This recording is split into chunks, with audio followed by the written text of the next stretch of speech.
আল্লাহ তাআলা ওই বান্দার জন্য আজরাইলের হাতে একটা জান্নাতি একটা রুমাল দিয়া দিবে। আজরাইল আলাইহি ওয়াসাল্লাম ওই বান্দার সামনে যখন আসবে, ওই বান্দার সামনে এত সুন্দর জান্নাতের ছবিটারে আজরাইল আলাইহি ওয়াসাল্লাম ধরবেন। ফেরেশতারা জান্নাতের ছবিটারে ওই বান্দার সামনে ধরবে। কাতারে কাতারে ফেরেশতারা ফুলের তোড়া নিয়ে, ফুলের মালা নিয়ে বান্দার জন্য দাঁড়াইয়া থাকবে। আমার আল্লাহ বলবে, ও ফেরেশতার দল, এই বান্দা দুনিয়াতে আমি আল্লাহর জন্য কম কষ্ট করে নাই। এই বান্দা দুনিয়াতে আমি আল্লাহকে মহব্বত করেছে। এই বান্দা দুনিয়াতে আমি আল্লাহকে ভয় করেছে। এই বান্দা দুনিয়াতে নামাজ ছাড়ে নাই। এই বান্দা দুনিয়াতে রোজা ছাড়ে নাই। এই বান্দা গভীর রাতে ঠান্ডার ভিতরে উঠা তাহাজ্জুদের নামাজ কখনো মিস করে নাই। ও ফেরেশতা, এই বান্দা আমি আল্লাহর হুকুমের বাইরে চলে নাই। ওরে ফেরেশতা, এই বান্দারে কষ্ট দিয়া মারবা না। এই বান্দার সামনে জান্নাতটা ধরে দাও। এই বান্দার সামনে যখন জান্নাতটা রাখবে, বান্দার মনটা আর দুনিয়াতে থাকবে না, চলে যাবে জান্নাতের দিকে। ওই রূপটা তখন বের হইয়া তাড়াতাড়ি জান্নাতের ভিতরে যাইতে চাইবে। নবীজি হাদিস শরীফে বলেন, জান্নাতি ব্যক্তির, মুমিন ব্যক্তির জানটা এমন সুন্দর ভাবে কবজ হয়ে যাবে, জানটা এমন সুন্দরভাবে আজরাইল আলাইহি ওয়াসাল্লাম নিয়ে যাবে। মায়ের কোলে বাচ্চা যেমন দুগ্ধ পান করতে করতে ঘুমায় যায়, আল্লাহ তাআলার ফেরেশতা মুমিন বান্দার জানটা ওইভাবে সুন্দর করিয়ে নিয়ে যাবে। পাত্রের শেষ ফোঁটা পানি যেইভাবে আস্তে আস্তে আস্তে করিয়া ঝরিয়া পড়িয়া যায়, আল্লাহর নেককার বান্দাদের জানটা ওইভাবে কবজ হয়ে যাবে। ওরে বান্দা, ওই বান্দা যখন কবরে যাবে, বান্দা দুনিয়াতে নামাজের আমল করছে, রোজার আমল করছে, বান্দা দুনিয়াতে কোরআন শরীফ তেলাওয়াত করেছে, কবরে কোরআন শরীফের আমল তার সামনে দাঁড়াইয়া যাবে। মুনকার নাকির আসবে, আইসা বলবে, আমরা আসছি এই বান্দাকে প্রশ্ন করার জন্য। কোরআন শরীফ একটা আকৃতি নিয়ে বলবে, কে তোমরা? বলে, আমরা মুনকার নাকির। বলে, আমার বন্ধু ঘুমাইতেছে, ডিস্টার্ব করবি না। বলে, তুমি কে? বলে, আমি আল্লাহর কোরআন। এই বান্দা দুনিয়ার জমিনে আমারে বড় মহাব্বত করেছে, আমারে তেলাওয়াত করেছে। ওরে বান্দা, ওই দিন ওই ফেরেশতারা ওই কোরআনটা একটা ফেরেশতার রূপ নিয়ে, একটা রূপ নিয়ে, আকৃতি নিয়ে মুনকার নাকিরে বাধা দিতে থাকবে। ওরে বান্দা, দুনিয়াতে যেই কোরআনটা তেলাওয়াত করে যাও, ওই জান্নাতের ভিতরে, ওই কবরের ভিতরে, হাসরের ময়দানে কোরআন তোমারে ছেড়ে যাবে না। ওই হাসরের ময়দানে নবীজি তোমারে ছেড়ে যাবে না, কবরে নবীজি তোমারে ফালাইয়া দিবে না। যদি দুনিয়াতে আমার নবীর আদর্শ মেনে যাইতে পারো, ও যুবক ভাই, ও বৃদ্ধ বাবাজি, যদি দুনিয়াতে আমার নবীর আদর্শ নিয়ে কবরে যাইতে পারো, যখন আজরাইল আলাইহি ওয়াসাল্লাম তোমার জানটা কবজ করিয়া নিবে, তোমারা যখন কবরে শোয়াইবে, নবীর আদর্শ যদি তোমার ভিতরে থাকে, নবীর সুন্নতের দাড়ি যদি তোমার মুখে দেখা যায়, ওরে নবীর সুন্নাত যদি তোমার ভিতরে থাকে, আল্লাহ তাআলা ডাক দিয়া বলবে, ও ফেরেশতা, এটা আমার বন্ধুর উম্মত, এটা আমার বন্ধুর সুন্নাত পালন করেছে, আমার বন্ধুর মহব্বতে আমি এই বান্দাকে মাফ করে দিলাম।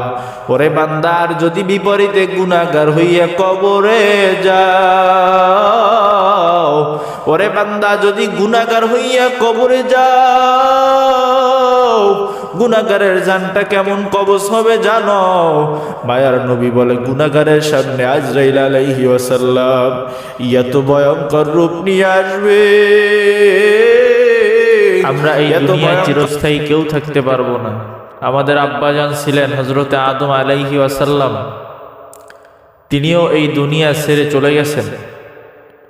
আমাদের আব্বাজান ছিলেন হযরতে ইব্রাহিম আলাইহি ওয়াসাল্লাম, তিনিও এই দুনিয়া ছেড়ে চলে গেছেন। আমাদের আব্বাজান ছিলেন হযরতে মূসা আলাইহি ওয়াসাল্লাম, তিনিও এই দুনিয়া ছেড়ে চলে গেছেন। আমাদের নবীরা ছিলেন যারা আমাদেরকে ছেড়ে চলে গেছেন, এমনকি যার এই দুনিয়াতে থাকার সম্ভাবনা ছিল, যে চাইলে থাকতে পারতো, সেও চলে গেছেন। আমরা এই দুনিয়াতে কেউ থাকতে পারবো না চিরদিন, বুঝেন? আল্লাহ পাক রব্বুল আলামিন বলেন, কুল্লু নাফসিন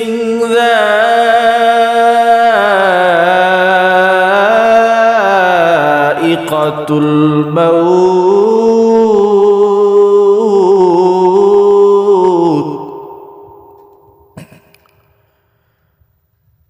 ও বান্দা, দুনিয়ার সব প্রাণীকে একদিন, দুনিয়ার যত মাখলুক আছে, দুনিয়ার যত নফস আছে, দুনিয়ার সব নফসকে একদিন মৃত্যুর স্বাদ গ্রহণ করতে হবে। দুনিয়ার সব প্রাণী একদিন মৃত্যুর স্বাদ গ্রহণ করে এই দুনিয়া ছেড়ে চলে যাবে। কারণ হলো আল্লাহ তাআলা দুনিয়াতে পাঠাইছেন, আল্লাহ তাআলা আবার তার কাছে আমাদেরকে নিয়ে যাবে। আল্লাহ তাআলা অন্য আয়াতে বলেন, ইন্না লিল্লাহি ওয়া ইন্না ইলাইহি রাজিউন। ও বান্দা বলো, আমরা সব আল্লাহ, সবাই আমরা আল্লাহর কাছে চলে যাব, কেউ দুনিয়াতে থাকতে পারবো না। মুসলমান ইমানদার আল্লাহর গোলাম, দুনিয়াতে আমাদের মৃত্যু আসবে, এটা নিশ্চিত। এই যে মৃত্যু আসবে আমাদের, এতে কোনো সন্দেহ নাই।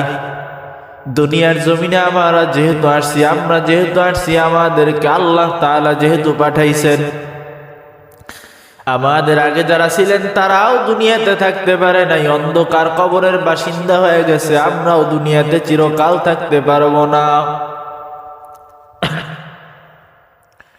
এ আল্লাহর বান্দা, আমরাও এই দুনিয়াতে চিরকাল থাকতে পারবো না। কত রাজা বাদশারা ছিল, কত ধনী মানুষ ছিল, কত টাকাওয়ালা ছিল, আজকে কেউ দুনিয়াতে থাকতে পারে নাই। আল্লাহ তাআলা আয়াতে বলেন, কুল ইন্নাল মাউতাল্লাযী তাফিররুনা মিনহু ফাইন্নাহু মুলাকীকুম। ও বান্দা, মৃত্যু একদিন তোমার সামনে আইসা তোমার সাথে মোলাকাত করবে, কোনো পালাইবার কোনো জায়গা থাকবে না। ফাইন্নাহু মুলাকীকুম সুম্মা তুরাদ্দুনা ইলা আলিমিল গায়বি ওয়াশ শাহাদাতি ফায়ুনাব্বিউকুম বিমা কুনতুম তা'মালুন। এরে মুসলমান ইমানদার, ওই মৃত্যু থেকে পালাইবার কোনো রাস্তা নাই। ওই মৃত্যুটা কখন হবে আমরা দুনিয়ার কেউ জানি না। আল্লাহ তাআলা অন্য আয়াতে বলেন, ইযা জাআ আজালুহুম লা ইস্তাখিরুনা সাআতাও ওয়া লা ইস্তাকদিমুন। ওরে বান্দা, মৃত্যু তোমার আসবে যখন তোমার সময় হয়ে যাবে। ওই সময় থেকে 1 সেকেন্ড আগেও হবে না, 1 সেকেন্ড পরেও হবে না।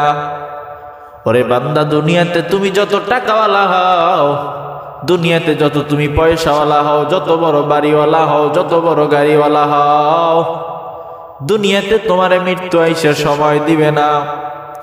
বলবে না, স্যার আপনি বড় ব্যস্ত আছেন, অফিসের কাজ করতেছেন, কাজটা শেষ করেন, আমি দরওয়াজায় দাঁড়াইয়া থাকি। আজরাইল আলাইহি ওয়াসাল্লাম আইসা বলবে না, ওরে বান্দা তুমি বড় ব্যস্ত, দুনিয়ার এত বড় অফিসের কাজ করতেছো, ওরে বান্দা তোমার কাজটা শেষ করো, আমি একটু পরে আসি। আজরাইল আলাইহি ওয়াসাল্লাম বলবেনি, কখনো বলবে না। মুমিন, তুমি নামাজ পড়তেছো, আজরাইল আইসা নামাজের সময় তোমার জানটা নিয়ে নিবে, বলবে না বান্দা নামাজ পড়তেছো, নামাজটা শেষ হয়ে গেল। ওরে বান্দা, আজরাইল আল্লাহ তাআলার হুকুম পাওয়ার সঙ্গে সঙ্গে তোমার জানটা নিয়ে আজরাইল আলাইহি ওয়াসাল্লাম উড়াল দিয়া চলে যাবে। এ দুনিয়ার মুসলমান, যারা এখনো মনে করতেছো মরবা না, মরা লাগবে না, দুনিয়ার মায়ায় যারা পড়ে আছো, জানোনি? তুমি তো জানো না, হয়তোবা তোমার মরণের ডাক এসে গেছে। আল্লাহ তাআলা এই জমিনটা বানাইলেন, জমিনের উপরে প্রথম আসমান, প্রথম আসমানের পরে দ্বিতীয় আসমান, দ্বিতীয় আসমানের পরে তৃতীয় আসমান, একটা আসমানের থেকে আর একটা আসমান মাঝখানে 500 বছরের জায়গা। চতুর্থ আসমান থেকে পঞ্চম আসমান 500 বছরের জায়গা। পঞ্চম আসমান থেকে ষষ্ঠ আসমান 500 বছরের জায়গা। ষষ্ঠ আসমান থেকে সপ্তম আসমান 500 বছরের জায়গা। এরপরে আল্লাহ তাআলা রাখছেন সিদরাতুল মুনতাহা। আল্লাহ তাআলা ওই সিদরাতুল মুনতাহার একটা সীমানা রাখছেন, সীমানা দিয়ে রাখছেন একটা বড়ই গাছ। ওই বড়ই গাছটার প্রত্যেকটা পাতায় পাতায় প্রত্যেকটা মানুষের, প্রত্যেকটা বনি আদমের নাম লেখা আছে। ওই গাছটা থেকে একটা পাতা যখন ঝরে পড়ে যায়, আজরাইল আলাইহি ওয়াসাল্লাম ওই পাতাটা নিয়ে দেখে এই পাতাটায় কার নাম আছে। ওই পাতাটার ভিতরে তোমার নাম, তোমার বাবার নাম সহ তোমার নামটা লেখা থাকে। আজরাইল আলাইহি ওয়াসাল্লাম পাতাটা পাওয়ার পর 40 দিন পর্যন্ত অপেক্ষা করবে। আজরাইল আলাইহি ওয়াসাল্লাম ওই পাতাটা যখন পড়ে যাবে, তার 40 দিন পরে তোমার জানটা কবজ করবে। হাদিসের ভিতরে নবীজি বলেন, যখন কোন বান্দার ওই পাতাটা আজরাইল পেয়ে যায়, 40 দিন পর্যন্ত আজরাইল ওই বান্দার কাছে সকালে একবার আসে, বিকালে একবার আসে। ওই বান্দার কাছে এসে ডাক দিয়া বলে, রে বনি আদম, ওরে বনি আদম, দুনিয়ার মায়ায় পড়ে আছো, জানো না তোমার পাতা পড়িয়ে গেছে, তোমার নাম আমার হাতে আইসে গেছে, তোমার নাম লিস্টি হয়ে গেছে। আজরাইল সকালে একবার আইসা ডাক দেয় আর বলে, বনি আদম,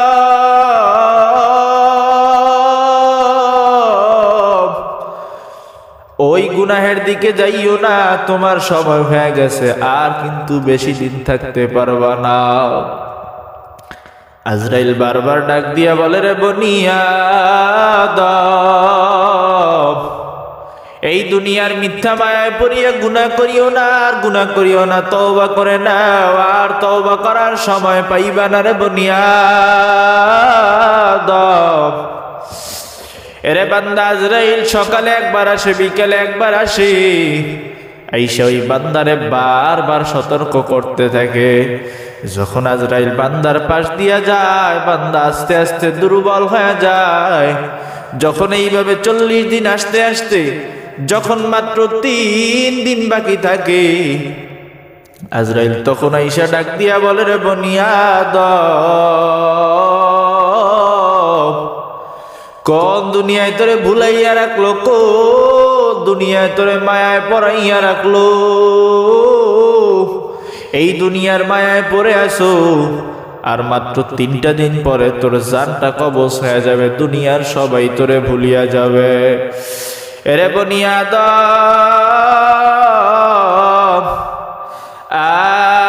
আর আল্লাহর নাফরমানি করিস না, এখনো তোর হাতে সময় আছে, তওবা করে নে। ওরে বনি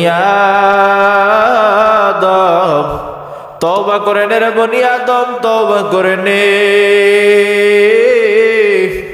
কারণ যখন তোর সামনে আমি আজরাইল এসে তোর জানটা নেওয়ার জন্য হাজির হয়ে যাব, আর তুই সময় পাবি না, আর তুই কোনো কিছু করতে পারবি না। আজরাইল যখন শেষের 3 দিন আসবে, বান্দার অবস্থা আস্তে আস্তে দুর্বল হয়ে যাবে, মানসিক দুর্বল হয়ে যাবে, শরীর দুর্বল হয়ে যায়। হাদিস শরীফে নবী বলেন, বান্দা তখন মরণের দিকে যখন আগাইয়া যায়, বান্দা যখন মুমিন থাকে, বান্দা যদি মুমিন থাকে, ওই বান্দা আল্লাহ তাআলার ইবাদতের দিকে মশগুল হয়ে যায়, বারবার তওবা করতে থাকে। আর যদি বদকার হয়, ওই বদকার আল্লাহর দিকে আসে না, ওই বদকার আরো গুনাহের দিকে লিপ্ত হয়ে যায়, যদি আল্লাহ তাআলা নসিব ভালো রাখে ওই বান্দা তওবার দিকে আসে, নয়তো বান্দা তওবা করতে পারে না। এরে আল্লাহর বান্দা, আমরা কেউ জানি না আমাদের ওই নামটা কি আজরাইলের হাতে আইসা গেছে কিনা।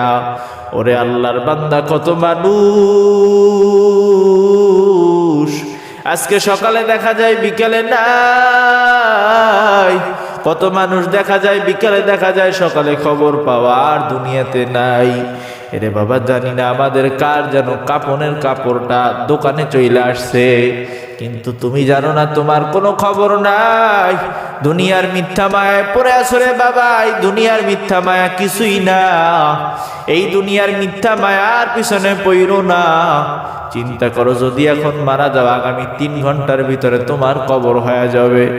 এখন যদি মারা যাও আগামী 3 ঘন্টা, 2.5 ঘন্টা, 3 ঘন্টা, 4 ঘন্টার ভিতরে তোমার কবরে রেখে আসবে।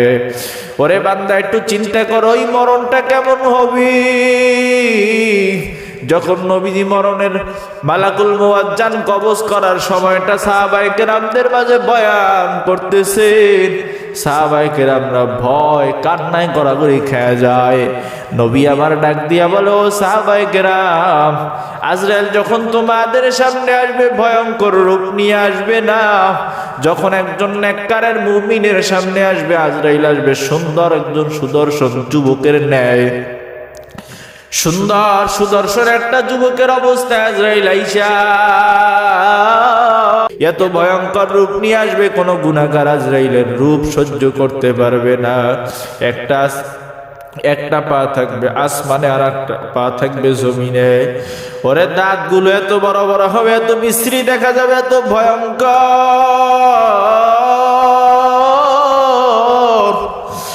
ওই গুনাহগারের আশেপাশে তাকাইয়া দেখবে ফেরেশতারা আগুনের শিকল নিয়ে আগুনের কাঁটা নিয়ে দাঁড়াইয়া আছে। গুনাহগার এবার এদেরকে দেখিয়া গুনাহগারের চক্ষু উল্টে যাবে, কলিজা শুকাইয়া যাবে। এবার গুনাহগার মনে করবে, আমি যদি একটু পানি খাইতে পারি কত শান্তি পাইতাম।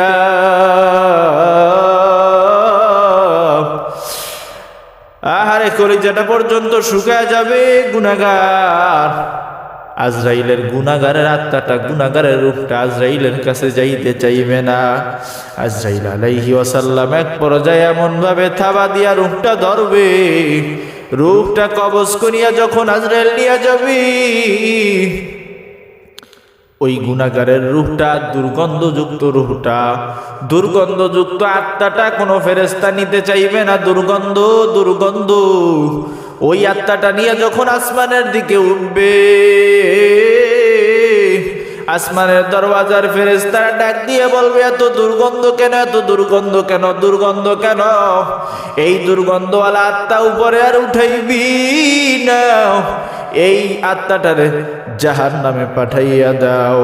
এরে বান্দা, যখন তুমি গুনাহগার হইয়া কবরে যাইবা, মদিনার নবী বলেন, ওই কবরে যখন গুনাহগারকে শোয়ানো হয়, কবরের ভিতরে কত অন্ধকার আর অন্ধকার।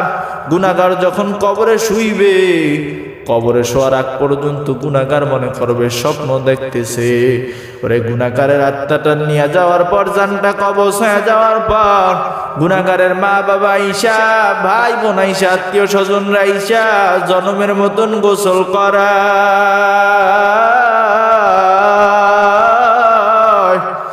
সাদা কাপড়ে পেটে প্যাকেট বানায়া তোর গোলাপ জল দিয়া সাজাইয়া খাটিয়ায় কইরা নিয়ে কবরের দিকে রওনা দেয়। আরে নবী বলেন, ওই সময় গুনাহগার লাশের চিৎকার যদি দুনিয়ার মানুষ শুনতো, দুনিয়ার মানুষ আর খাটিয়া কাঁধে নিতে পারতো না। এরে আল্লাহর বান্দা, গুনাহগারকে যখন কবরে রাখা হয়, গুনাহগার মনে করবে আমি স্বপ্ন দেখতেছি। যখন মানুষজন বাঁশের ছাউনি দিয়া, কলা পাতা দিয়া যখন ওই মাটি ফালাইয়া,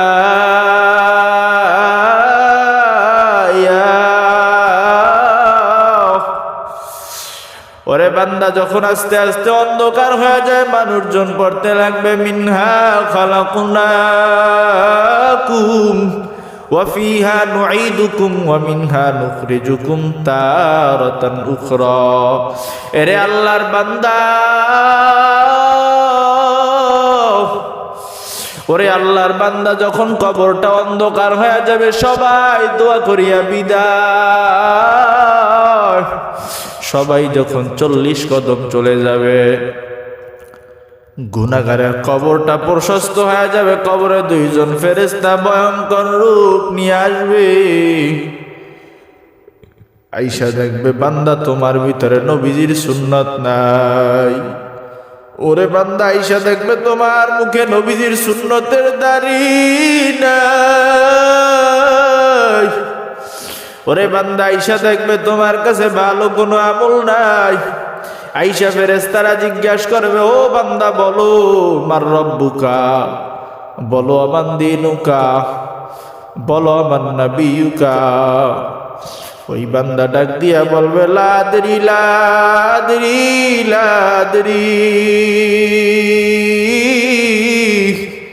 মায়ার নবী ডাক দিয়া বলে, ও সাহাবায়ে কেরাম, যখন গুনাহগার কবরের এই 3টা প্রশ্নের জবাব দিতে না পারবে, আল্লাহর হুকুমে কবরের 2 পাশের মাটি এমন ভাবে চাপ মারবে, গুনাহগারের 1 পাজরের হাড্ডি অন্য পাজরে চলে যাবে। গুনাহগার তখন হাজারো চিল্লাইতে থাকবে আর কান্না করতে থাকবে, আর কোনো উপায় নাই। ওরে আল্লাহর বান্দা, আমরা কেউ জানি না কে কখন মারা যাব, তওবা করার সুযোগ পাবো কি পাবো না। আহারে কত মানুষ আজকে তওবা করব, কালকে তওবা করব, এইভাবে বান্দা কাটাইয়া দিল। কোন দিন ঘুমাইয়া গেল, আর ঘুম ভাঙলো না।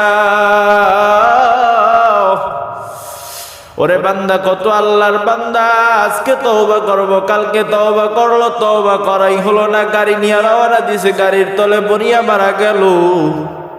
ওরে বান্দা, আমি কখন মারা যাব, আপনারা কখন মারা যাবেন কেউ জানে না, জানেনি কেউ জানে না রে আল্লাহর বান্দা। ওরে বান্দা, এখনো হুঁশিয়ার হয়ে যাও, সাবধান হয়ে যাও। এখনো সময় আছে, আল্লাহ তাআলার কাছে যাওয়ার জন্য প্রস্তুত হয়ে যাও। এখনো সময় আছে, ওই মালিকের কাছে তওবা করে নাও। ওরে বান্দা, আমার আল্লাহ কত দয়ার, আমার আল্লাহ কত মায়ার। ওরে বান্দা, আমি আল্লাহর কাছে যদি, আমার আল্লাহর কাছে যদি একটা বার তওবা করে নাও, আমার আল্লাহ প্রতিদিন শেষ রাইতে গভীর রাতে আইসা ডাক দিয়া বলে, বান্দা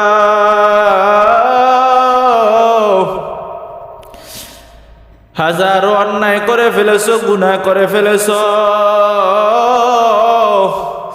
তোর গুনাহের কারণে, তোর অন্যায়ের কারণে দুনিয়ার মানুষ তোরে চোর বলে, দুনিয়ার মানুষ তোরে ডাকাত বলে, দুনিয়ার মানুষ তোরে সন্ত্রাস বলে, দুনিয়ার মানুষ তোরে জেনাকার বলে, দুনিয়ার মানুষ তোরে খুনি বলে। রে বান্দা, তুই যেই দরওয়াজায় যাও, মানুষ তোরে গুনাহগার বইলা, খুনি বইলা, চোর বইলা তারাইয়া দেয়।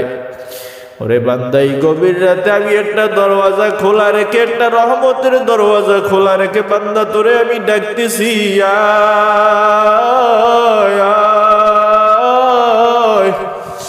ওরে বান্দা, আর ঘুমাইস না, আর কতকাল ঘুমাবি?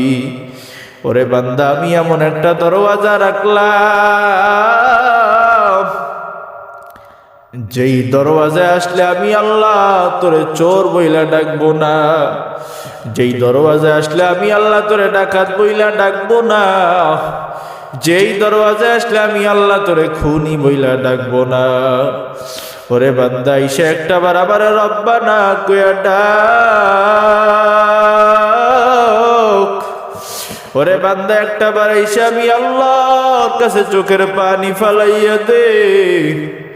আমি আল্লাহ ওয়াদা দিয়া দিলাম, ইন্নাল্লাহা ইয়াগফিরুয যুনুবা জামিআ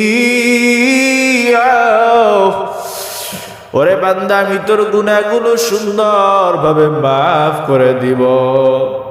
ওরে বান্দা দুনিয়ার মানুষ জানবে তুই চোর, তুই ডাকাত, তুই বড় গুনাহগার, কিন্তু আমি আল্লাহর খাতায় তোর নামটা ওলির খাতায় উঠাইয়া দিব। ওরে বান্দা ওই জাহান্নামের দিকে আর যাইস না রে গোলাম। ও আল্লাহর বান্দারা, মনে করছো কি দুনিয়াতে চিরকাল থাকবা? ওরে আল্লাহর বান্দা মুরব্বী বাবাজি, ও মুরব্বী, এখনো দেখি চোখের পানি ফালাইয়ে কান্দে, কিন্তু দেখা যায় নামাজের সময় ঠিক মতো নামাজে পাওয়া যায় না। ওরে মুরব্বী, দেখা যায় আল্লাহ তাআলার কাজের সময় পাওয়া যায় না। ওরে আব্বা জানেরা, কয়দিন দুনিয়াতে বাঁচবে? কয়দিন আগেও তো এই এলাকায় আপনাদের একজন বন্ধু বয়সী মানুষ দুনিয়া থেকে চলে গেল। আরে এখন তাকাইয়া দেখেন কত মানুষ তার কাছে যাইতো, কিন্তু আজ কিন্তু কেউ তার কবরের পাশে গিয়া দাঁড়ায় না। আপনি যখন চলে যাবেন দুনিয়ার মানুষ আপনারে পর বানাইয়া দিবে। ওরে আল্লাহর বান্দা, এই দুনিয়াটা কারো জন্য আপন না, এই দুনিয়ায় কেউ আপন থাকতে পারে না। ওরে আল্লাহর বান্দা, এই দুনিয়াতে কেউ আপন না। এই দুনিয়াতে যদি একজন আপন হয়, তিনি হলো আমার নবী। যেই নবী 63 বছর জিন্দেগি উম্মতের জন্য কান্নায় কাটাইয়া দিলেন। যেই নবী 63 বছর জিন্দেগি শুধু উম্মতি উম্মতি বলে কাঁদলেন, আজও মদিনায় শুয়া উম্মতের জন্য চোখের পানি ফালাইয়া কাঁদে রে উম্মত। আজকে উম্মত কোন পথে যাইতেছ রে উম্মত? ওরে উম্মত, আজকে আমি নবীর আদর্শটা গ্রহণ করে নাও। এরে উম্মত, আর গুনাহের রাস্তার দিকে যাইও না। ওরে ওই নবী কেমন মায়ার নবী ছিল! ওই নবী যখন আল্লাহ তাআলা পাঠাইলেন, ও হাবিব, ফেরেশতাদেরকে দিয়ে সুসংবাদ পাঠাইয়া দিলেন। ফেরেশতারা এসে বলতেছে, ও পয়গম্বর। জিবরাইল আসলেন, আজরাইল আসলেন, মিকাইল আসলেন, আয়েশা নবীজির চারপাশে দাঁড়াইয়া বলতেছে, ও নবী, আপনাকে আল্লাহ তাআলা সুসংবাদ জানাইয়া দিয়েছে। আল্লাহ তাআলা আল্লাহর আরশের পাশে আপনার জায়গা রেখে দিয়েছে। আপনাকে আল্লাহ তাআলার আরশের পাশে আল্লাহ রাখবে। কোন নবীকে আল্লাহ তাআলা আসমানে রেখেছেন, কোন নবীকে দ্বিতীয় আসমানে, কোন নবীকে তৃতীয় আসমানে, কোন নবীকে চতুর্থ আসমানে। ও নবী, আল্লাহ তাআলা সবার উপরে নিয়ে আল্লাহর আরশের পাশে আপনার শোয়াইয়া রাখবে রে নবী। মায়ার নবী এত সুন্দর একটা সুসংবাদ শুই না, নবীজির মুখে হাসি নাই, নবীজি ফেল ফেল করে কান্না করে দিছে। জিবরাইল আমিন ডাক দিয়া বলে, রে হাবিব, কেন আপনি কাঁদতেছেন? কেন আপনার চোখে পানি? নবী আমার চোখের পানি ছেড়ে ডাক দিয়া বলে, রে জিবরাইল, আমি গিয়ে আল্লাহর কাছে থাকবো, আমি গিয়ে আসমানে থাকবো, আমি আরশে আজিমে গিয়া থাকবো, কিন্তু আমার দুনিয়াতে গুনাহগার উম্মতদেরকে কে দেখবে? আমি এই উম্মত ছেড়ে কোথাও যাব না। নবী ওই দিন উম্মতের জন্য কান্না করেছেন, আজ উম্মতের জন্য কান্না করতেছেন। আল্লাহ তাআলা আজরাইল আলাইহি ওয়াসাল্লামকে পাঠাইয়া দিলেন আর বললেন, আজরাইল যাও, আমার হাবিবের গিয়া ডাক দিয়া বলো, হাবিব, আপনি যদি চান আপনার জানটারে কবজ করব, আর যদি আপনি অনুমতি না দেন আমি আজরাইল চলিয়া যাইব। দুনিয়াতে প্রথম মানুষ আপনি, যার জান কবজ করতে আমি আজরাইল পারমিশন নিয়েছি। দুনিয়াতে আর কারো জান কবজ করতে আমার আজরাইলের পারমিশন লাগে নাই। নবী আমার ডাক দিয়া বলে, আজরাইল, আমার জিবরাইলে ডাকো। জিবরাইল আমিন নবীজির কাছে এসে সালাম দিলেন, বলেন আসসালামু আলাইকা ইয়া রাসূলুল্লাহ। ও নবী, আমি আপনার সামনে হাজির। নবী আমার ডাইকা বলে, জিবরাইল, আজরাইল আসছে আমার জান কবজ করতে। ও জিবরাইল, তাড়াতাড়ি আল্লাহর কাছে যাও। আমার উম্মতের কি হবে? আমার উম্মতের দায়িত্ব কে নিবে? আমি যখন দুনিয়াতে থাকবো না, আমার উম্মত গুনাহ করবে। আমার আল্লাহ যদি এই গুনাহগার উম্মতদেরকে ধ্বংস করে দেয়, ও জিবরাইল, আল্লাহর কাছে জিজ্ঞাসা করো, আল্লাহ আমার উম্মতের দায়িত্ব কে নিবে? এবার আল্লাহ তাআলা জানাইয়া দিলেন, ও পয়গম্বর, দুনিয়াতে আপনি যখন থাকবেন না, আপনার উম্মতের দায়িত্ব আমি স্বয়ং আল্লাহ নিয়ে নিলাম। এরে আল্লাহর বান্দা, নবীজি বিদায় বেলা নবীজি হযরতে ফাতেমাকে ডাকলেন না, নবীজি আয়েশার কথা জিজ্ঞাসা করলেন না, নবীজি হাসান হুসাইনের কথা জিজ্ঞাসা করলেন না, নবীজি হযরতে আবু বকরের কথাও চিন্তা করলেন না। নবীজি শুধু চিন্তা করছে আমাদের জন্য। ওরে উম্মত, আজকে যদি ওই নবীরে ভুলিয়া যাও, ওই কবরে গিয়া কি জবাব দিবারে বান্দা? ওই কবরে গিয়া জবাব দেওয়ার মতন কিছুই থাকবে না। এরে আল্লাহর বান্দা, এখনো সময় আছে, আমার নবীর আদর্শটা গ্রহণ করে নাও। আমার নবীর আদর্শ এত সুন্দর আদর্শ, দুনিয়াতে আমার নবীর আদর্শের থেকে সুন্দর আদর্শ আর হতেই পারে না। দুনিয়ার যত স্কলাররা আছে, যত পণ্ডিতরা আছে, সবার ঐক্য ঘোষণা, দুনিয়াতে একজন আদর্শওয়ালা মানুষ, যার আদর্শে কোনো কালি নাই, যার আদর্শে কোনো কলঙ্কের কালি নাই, তিনি হলেন মুহাম্মাদুর রাসূলুল্লাহ সাল্লাল্লাহু আলাইহি ওয়াসাল্লাম। ও দুনিয়ার মুসলমান, মরণ কখন আইসা যায় কেউ জানি না, মরণ কখন আইসা যায় কেউ জানি না। কোন দিন যেন আমাদের ডাক আইসা যায়, ওই কবরের দিকে রওনা দিয়ে চলিয়া যায়। ওরে আল্লাহর বান্দা, কবরের জন্য কি তৈরি করে রেখেছো? কবরের জন্য কি রেখেছো? ওরে আমার নবীর আদর্শটা কি তোমার শরীরে সেট করে নিছো? ওরে আমার আল্লাহ তাআলার ভালোবাসা কি সাথে নিয়ে যাইতে পারতেছো? ওরে আল্লাহর বান্দা, যদি গুনাহ তো করেই ফেলেছি, গুনাহ তো হইয়াই গেছে, এই গুনাহ নিয়ে ভয়, আল্লাহ যদি কবরে এই গুনাহর কারণে জাহান্নামে ফালাইয়া দেয়, আর কোনো উপায় থাকবে না। এরে আল্লাহর বান্দা, আল্লাহ তাআলা ডাকে আর বলে, বান্দা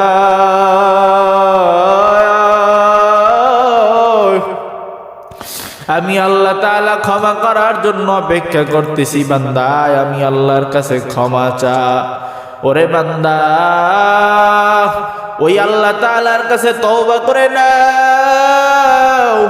আল্লাহ তাআলা তো দয়ার, এত মায়ার। আমার আল্লাহর কাছে তওবা করতে দেরি, আমার আল্লাহ তাআলা মাফ কইরা দিতে দেরি করবে না। রে বান্দা,